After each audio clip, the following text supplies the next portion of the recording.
Vocês já procuraram a palavra português na internet? Já notaram a quantidade de países que falam a língua portuguesa? Bem, algumas aulas podem mostrar apenas estes países, enquanto outras aulas apenas estes. Mas por ter um mecanismo que compara todos os países que falam português, a nossa aula vai mostrar todos. É de ciência comum que de 1500 a 1815, nosso país foi colonizado por Portugal e passou por um processo de imposição cultural europeia. Junto com ele, veio a língua portuguesa. O mesmo aconteceu em outros países africanos que foram colonizados por Portugal. A língua portuguesa tem cerca de 250 milhões de falantes no mundo. 80% desses se encontram no Brasil. Mas há, por exemplo, os países africanos que foram colonizados por Portugal, como Moçambique, Angola, Guiné-Bissau, Guiné Equatorial, Timor-Leste, Macau, Cabo, São Tomé e Príncipe. Há ainda comunidades específicas que falam português dentro de países onde essa não é a língua oficial, como por exemplo Macau e Goa, que são estados na Índia. Um outro exemplo de povo falante da língua portuguesa são os agudais, que você vai conhecer melhor com o professor Gabriel. Boa tarde, meus queridos. Dando continuidade à aula do professor Matheus, eu vou falar um pouco sobre a história dos agudais.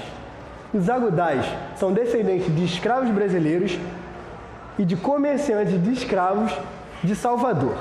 A maioria deles começou a emigrar para a costa ocidental da África, mais ou menos no século XIX, cara. Esqueceu, pô?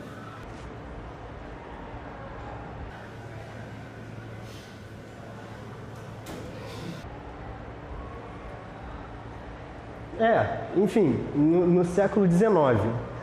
Eles emigraram para Uidá, que atualmente é uma república de Benin, mas que antigamente foi um centro de comércio de escravos para o continente americano. Seu lixo, mas tu sabe o que é agudá? Vou te falar uma parada. Agudá provavelmente surgiu da variação da palavra ajuda, que era como os portugueses chamavam a cidade de Uidá, no Benin, onde eles tinham uma base, o Forte de São João Batista da Ajuda. Sabia disso? Não sabia. Eu sei. Não, dá licença que o professor aqui sou eu.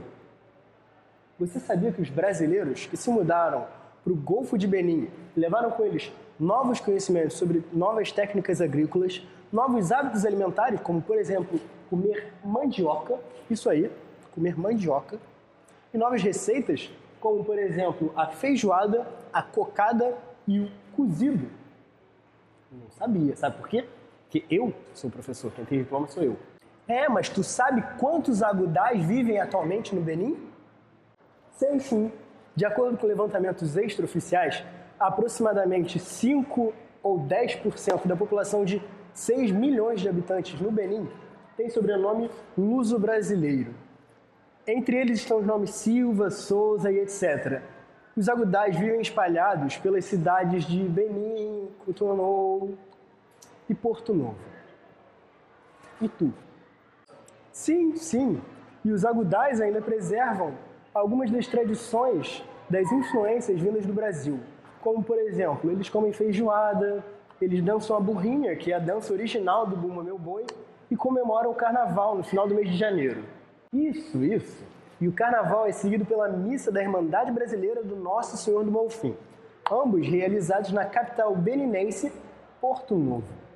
Isso. E depois da missa, os agudais se reúnem para dançar a burrinha, a dança que eu falei anteriormente, e comer alguns dos pratos típicos agudais. E isso, eu e meu amigo falamos aqui agora, são alguns dos exemplos de como essa conexão entre dois países é feita pela cultura e também pela língua, através também da cultura. E essa, meus queridos, foi a nossa aula de hoje sobre a influência da cultura luso-brasileira na construção da cultura agudá. E com isso, nós encerramos a videoaula de hoje. Valeu, rapaziada!